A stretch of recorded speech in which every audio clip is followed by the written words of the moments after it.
Kia ora. Today I'm going to talk with Debbie Miller. She is the educator at Beth Shalom, the progressive Jewish synagogue in Auckland. Our topic for this interview is food. Debbie, would you like to share some traditions around food in Judaism? Hi, Beate. Thank you for inviting me to talk with you today. I wanted to say something before I get into specific traditions, just talk about general attitudes within Judaism. You asked me a question earlier when we started this whole conversation out, and you said, so can you tell me some holidays where food is important in Judaism? And I was like, every holiday food is important in Judaism. In fact, the holidays where it's not important, we're fasting. So it makes it central as well, because all you're thinking about food, right?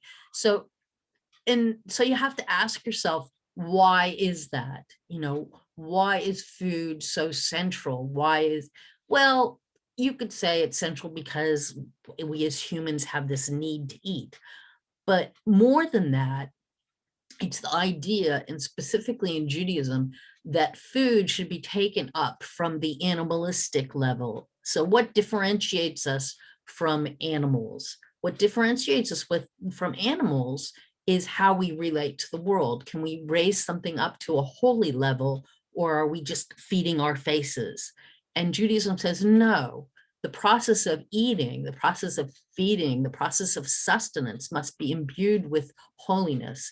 And so therefore, the way we relate to an animal that is being killed in order for us to eat it, how it has to be killed, the consciousness that we go about when we kill the animal, that we're taking a life in order for us to eat, that the foods that we eat are in certain classifications of being, okay to eat foods and not okay to eat foods. And so this concept that it's not just survival, it's also a consciousness that it has a part in our frontal cortex versus just the, survival component of our body. And so Judaism is very conscious that you have to bless the food. You have to be grateful for the food. You have to be conscious of what's being foregone and avoided.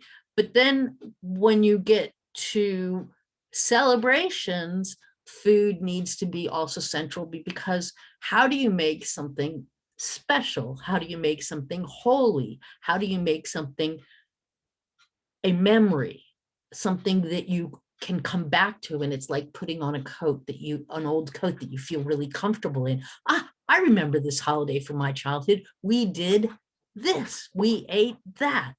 And so that's part of what tradition's about. Tradition's about this idea that you want to make people feel like they're putting on something that feels good and comfortable, and they know it somewhere behind that conscious level. And so food does that. So when you say that, Debbie, what do you do when you're living in a country where you can't get that food? Well, first of all, a lot of people go without what you would consider, their basic desire. Like, I choose not to eat any pig, or I choose not to eat meat because kosher meat in New Zealand is exorbitantly expensive. So you just choose to do, in contrary to modern Western belief, you can control yourself. You can make choices, and choices are a good thing. That's actually, I'm doing a drush this week, which is a interpretation of the Torah portion for the week, which is the biblical portion for the week. And we're looking at, Moses says the 10 commandments for the second time in the Torah.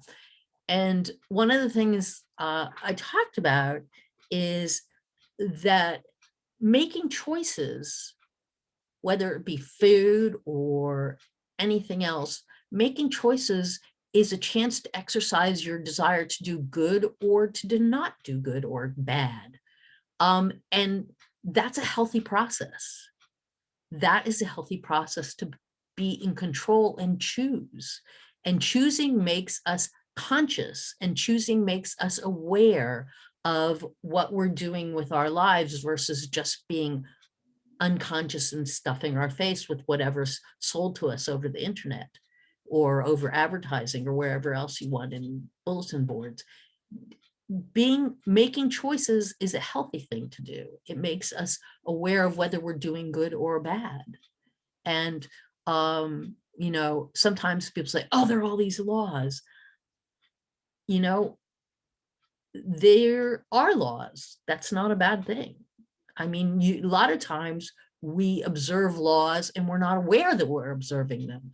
We have prejudices, we're not aware we have those prejudices. So choosing to not eat, you know, the plethora of foods that are available in society is not because they aren't kosher or they aren't fit for us to eat. It's not a bad thing.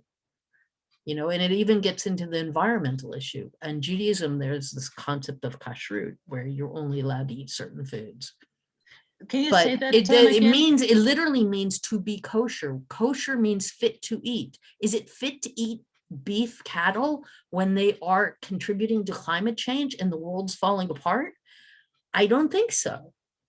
You know, so it's not kosher according to biblical standards, but is it fit for us to eat anymore? Maybe not.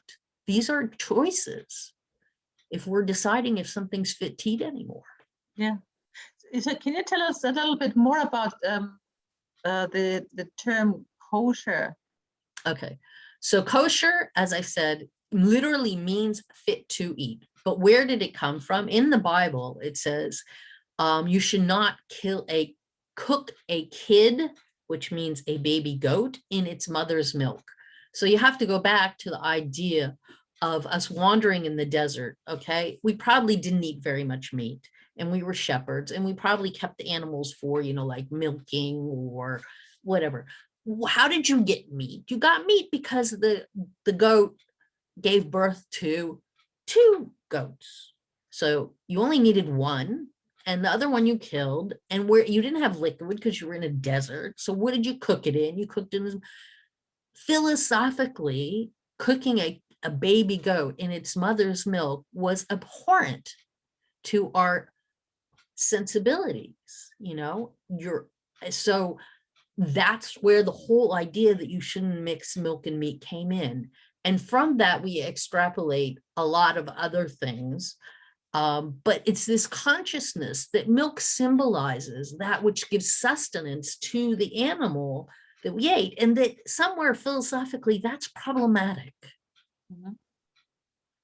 And the same thing goes for animals that were allowed to eat, and fish were allowed to eat. If you look at the animals and fish were allowed to eat, you find that they are, generally speaking, not carnivores.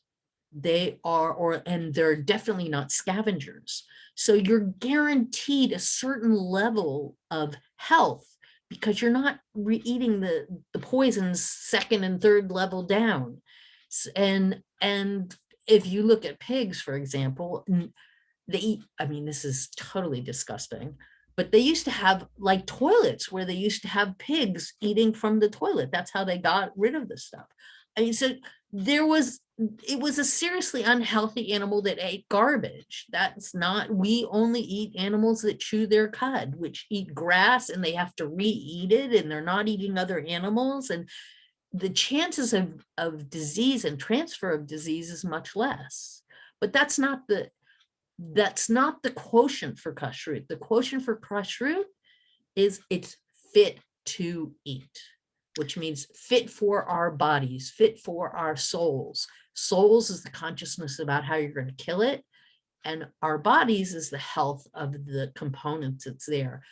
I would like to add a new component, which is fit for our environment, because we are in a very dangerous situation right now, which we have to have that consciousness added to the level of kashrut, because it will determine whether we can live on in this world.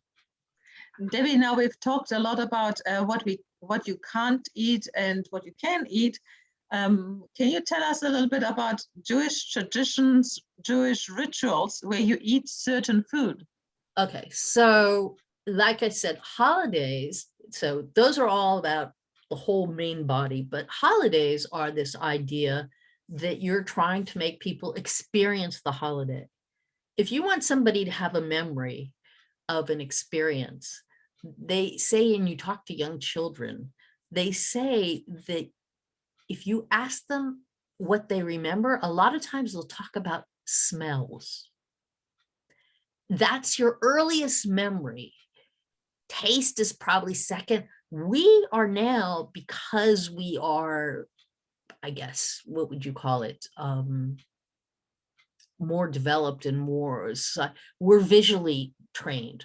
But our earliest memories of how to determine if something was safe to eat or not safe to eat was through our smell and through our taste. And if it tasted not good, or if it smelled not good, you spit it out. So a lot of the pleasantness, the pleasure that comes out of eating is something that's supposed to go with a holiday. We always say oneg Shabbat, the pleasure of Shabbat. And what is the pleasure of Shabbat? The pleasure of Shabbat is to have a special meal. You should have special braided bread, and you should have special wine. And you don't have a lot of this stuff, but it's pleasant, it's pleasurable. It's different than all the other days of the week. And the same, oh, and Shabbat is Sabbath, which is on Friday and Saturday from sunset to sunset. So when you talk about these things and you want to make a tradition experiential or memorable, you add components to it versus just saying, celebrate this holiday. You say, let's have special bread. Our most important holiday is the Sabbath. It happens every 7 days. And we have a special challah, and then we have a special wine, and then we have a special meal. And that happens 3 times. And generally speaking, back in the days where we were less well-to-do than we are in modern society, having meal 3 times in 24 hours was probably an anomaly. We didn't have that. We probably had 1 meal once a day, which is probably a lot healthy for us, frankly speaking, but we won't go into that. But then the second thing is the holidays that we do have. So with most holidays, like the beginning of the new year, which is coming up in September, we celebrate Rosh Hashanah and Yom Kippur, which are our holidays, not a new year like you have, but a new year like we have, which is an accounting for how we want to live our lives, how we lived it this past year, how we want to live it next year, not just our personal life, but our communal life. So in other words, I'm not just responsible for how Debbie Miller did not rape, kill, or pillage. I'm responsible for the fact that my society still has those things going on in them, and I need to be accountable for that, as well as for my own personal deeds. And so we spend all day in the synagogue praying, but we also have symbolic foods that symbolize having what we want in the next year. So we take an apple, which is symbolic of, say, the world or the totality, and we cut it up, and it's sweet and it's pleasant, and we dip it in honey so that we have a sweet year. Okay. And then we get to the next holiday, which is Yom Kippur, when we're like praying, please inscribe us for another year of life. Okay. There's a chance we could not live for another year. So we fast all day. Oh, great. This is fantastic. But food is central to that too. And in my synagogue, we do something really nice. Everybody's supposed to take all the food that they would have eaten that day and put it in bags. And then we donate it to people that don't have food. Yeah. But the idea being that you really need to understand that the experience of food or no food or special foods is memorable and is a blessing, and making that unique food attached to that. And sometimes we use food to tell a story. So the Exodus from Egypt, when the Jews were freed from slavery, and we couldn't, we didn't have enough time Pharaoh finally, after the 10th plague, says, okay, you can go. Moses is like, get out of here now. You can't make your sourdough bread. It's going to take too long. You've got 20 minutes, put it all in your bag and let's go. And so everybody left and their bread got without rising, made without, and so there are these dry crackers. And we eat that for 7 days to remind us of the story of the Exodus. But also we have this big plate on the first night. It's called a Seder plate, and it's an ordered meal. And we go through the entire meal telling the same story and the same traditions and the same fables and processes and blessings for about 2.5, 3 hours. Some people do marathon stuff. But anyway, it takes a while to get through a Seder night, and you eat all these special foods and you talk and you argue and you retell the story and you sing the special songs. And it's a whole meal centered around food, and the food tells the story. So can you give us an example for? There's a special food we make, which is called haroset. And haroset is made, it depends what country you came from, but my family came from Eastern Europe, so they make it out of apples and walnuts, wine and cinnamon, and they grind it all up and it comes out brown, and it looks like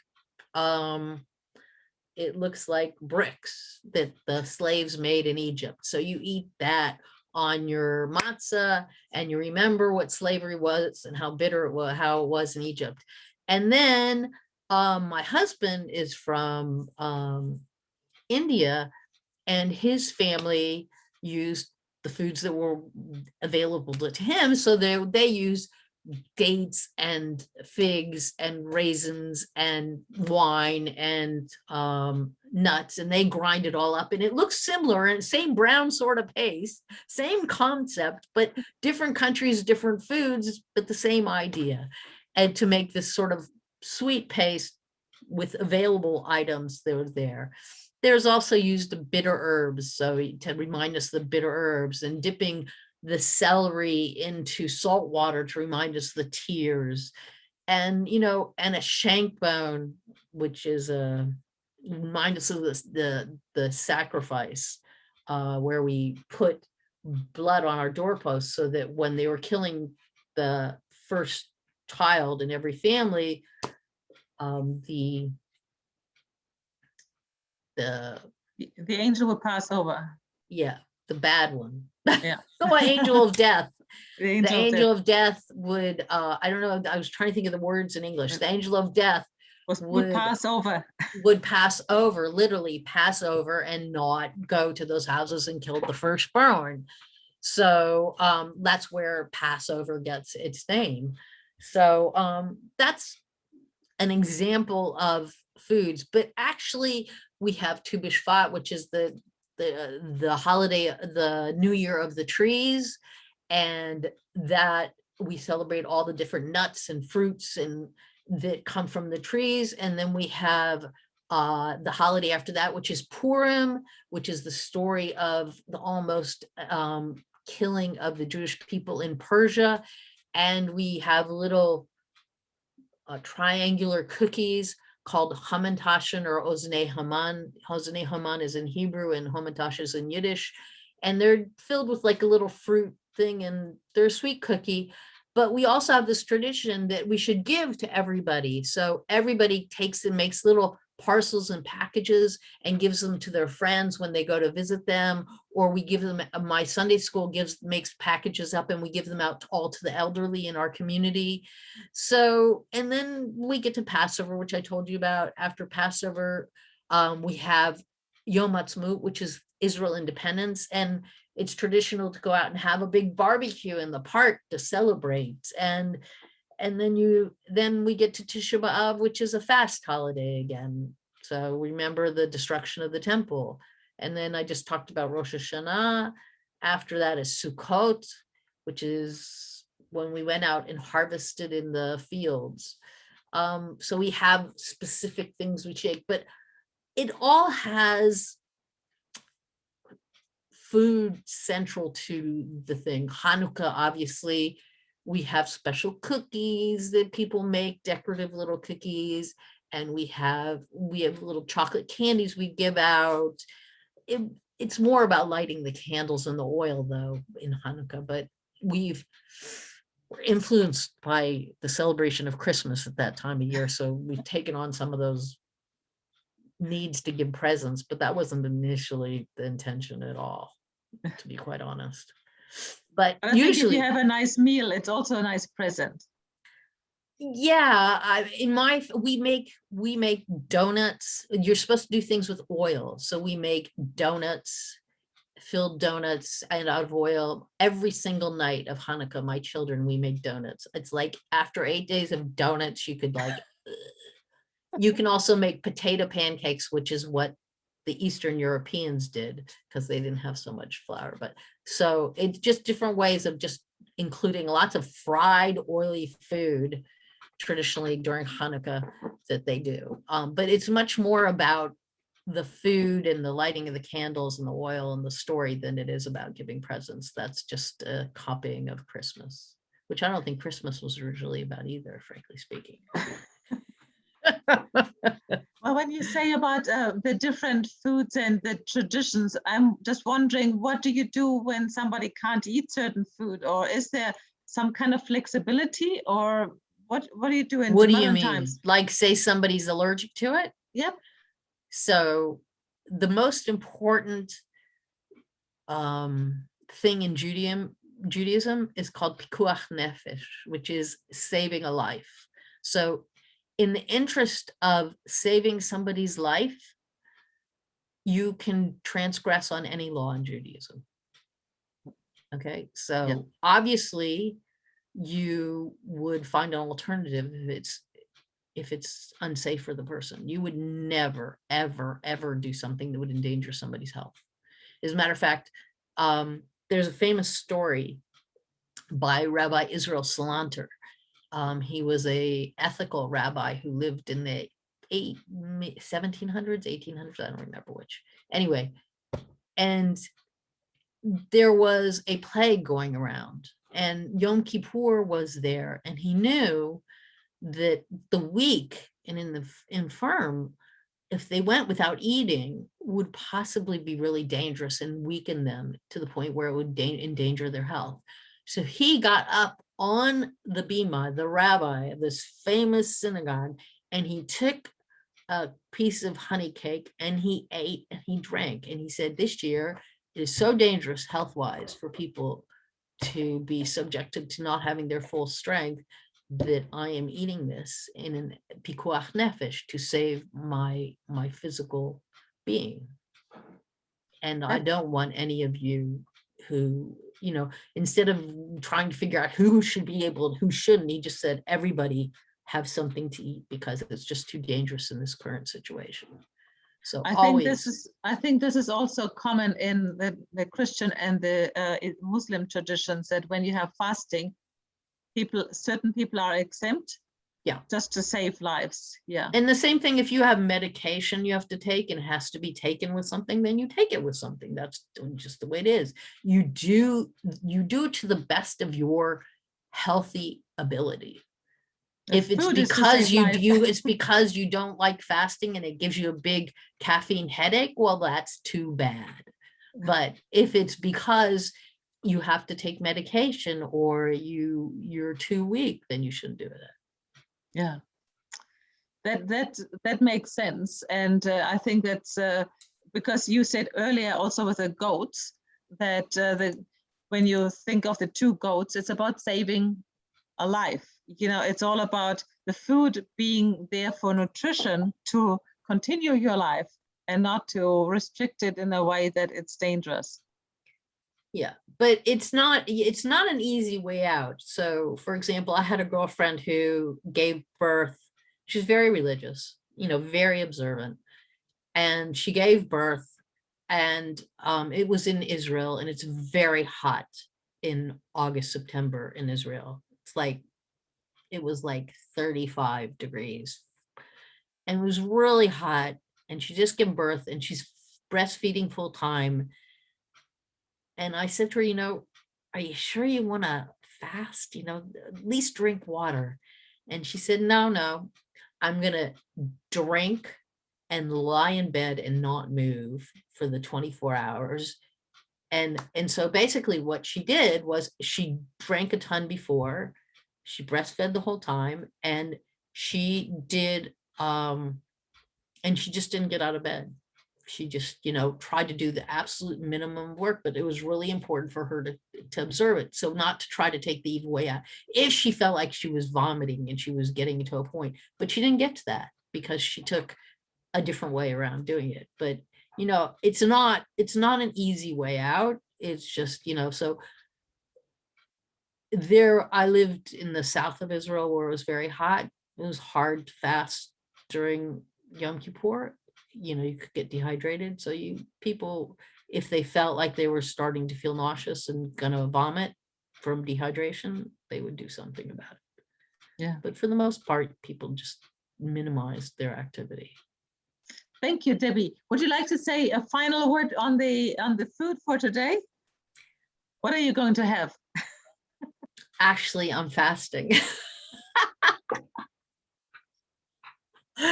I'm doing this intermittent fasting because I'm trying to see if it makes me, what would I have? But when I do eat, I probably do a pretty much of a vegetarian diet because, yeah, like I said, I think it's fit for the environment and fit for me. And kashrut also asks us to think about the world in more than just about ourselves. Judaism basic premise is that you are responsible in the context of community. You're not responsible for yourself. It's not my relationship with God. First, it's my relationship with my fellow human being. And if that's on a good space, then I get to have a good relationship with God. But first thing I have to do is I have to be conscious of my environment first, my fellow human beings, my environment, everything. And then I can have a relationship with God. And as you said, it's a choice. So we are fortunate enough to have a choice because in some countries, you don't have a choice, but we have choice. And so you have the choice to eat and not to eat, or to observe in moderation, or to the extreme. So it's our choice. Sorry about that. Thank you very much, Debbie, and wish you all the best. Thank you.